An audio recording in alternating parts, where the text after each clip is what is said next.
This video is a revision of a video I did back in February comparing the 50mm 1.8 Nikon AIS short nose lens and the 50mm 1.8 Series E. In that video, I stated that the 50 1.8 AIS was not nearly as sharp as the Series E.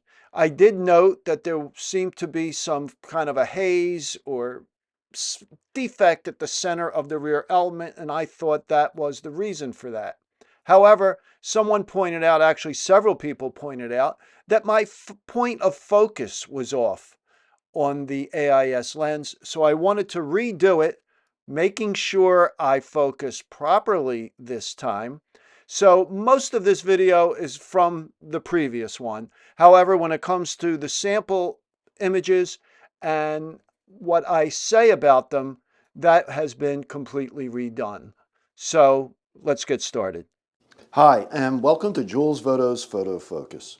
In this video, I'm going to be comparing two Nikon 50mm 1.8 lenses. On the left, we have the 50mm 1.8 E series lens from 1979, and on the right, we have the 50mm 1.8 AIS short nose from 1981. Now, Nikon did not have a 50mm 1.8 until 1978. Most of the other camera manufacturers, Minolta, Pentax, Canon, all had 50mm 1.7s or 1.8s. Nikon just stuck with their 50mm 2.0, which was originally introduced in 1959 along with the Nikon F. They had a 1.2 lens and they had a 1.4 50mm lens, but they never got around to a 1.8 until 78. So let's just go over these lenses, do a comparison of their features, of their weight, and then we will look at some images. Okay, let's start with the Series E since it's the older lens. The Series E lenses were more compact, not as well made as the Nikon. You notice they do not say Nikon on them, where the AIS lens does. And they were not as sturdy construction, a lot of plastic, but they were still decent optically. Okay, and this 51.8E, it focuses down to 2 feet. Very narrow focus ring, as you can see, but it will get you down to 2 feet, 0.6 meters. It has 6 elements in 5 groups. It's single-coated. It is not multi-coated. It weighs 145 grams or 4.8 ounces, has a 7-bladed aperture, and it stops down to f/22.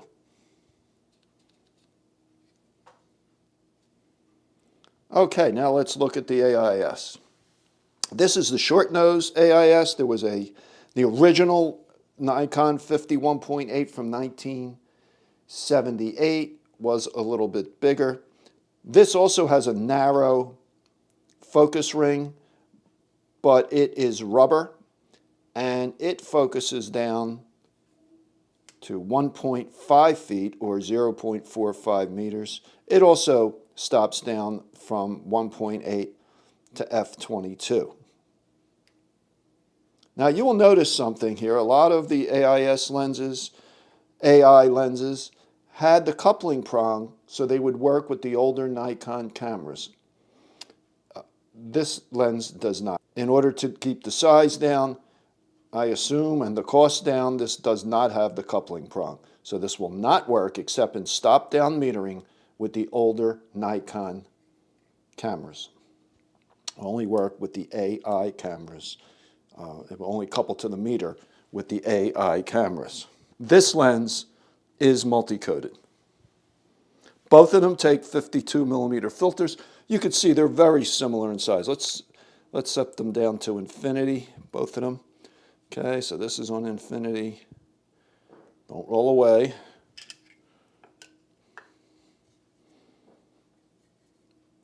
And we'll set this one to infinity. And you could see the AIS is a little bit taller, but not by much. Okay, so now we're going to go look at some pictures. We're going to be looking at sharpness. We're also going to look at the field of view you get at the minimum focus distance. Since the AIS focuses a little bit closer, about half a foot closer, I want to show you just what that will cover at its minimum focus distance. Okay, so now we're going to look at some images. On top here we have the Series E, on the bottom the AIS, and that's the way it's going to be for all these. This is the full image at 1.8, and this time I was very careful to focus on that 300 millimeter lens just to the right of the mannequin, on actually on the 50-foot mark on that lens. So you'll notice some vignetting on both lenses, but I was very pleased that the AIS improved greatly. There's still that mark in the center of the rear element. I tried cleaning it some more with some lighter fluid, but it improved slightly. But the sharpness is definitely better. So here is the left side at 1.8. Both lenses are a little soft here. I still think, and again, it may be connected to that smudge, I'll call it a smudge at the rear element, but I still think the Series E is a little bit sharper. Here we go to the right side, same thing, big improvement, however, for the AIS. Now we come to 2.8, and the vignetting has improved, just about gone. Again, both lenses sharpen up. The sides, the edges, if we get, I would say to maybe the DX edge, definitely softer. And here we have the left side at 2.8. And again, I think there's just a slight, very slight edge to the Series E. Now we're at the center at 5.6, and both lenses look much better in the center. And I don't see a difference between them in the center. They're very, very close. And when we go now to the right edge, again, I see a difference. I see that the E lens, the Series E, is a little bit sharper. There's a little more definition.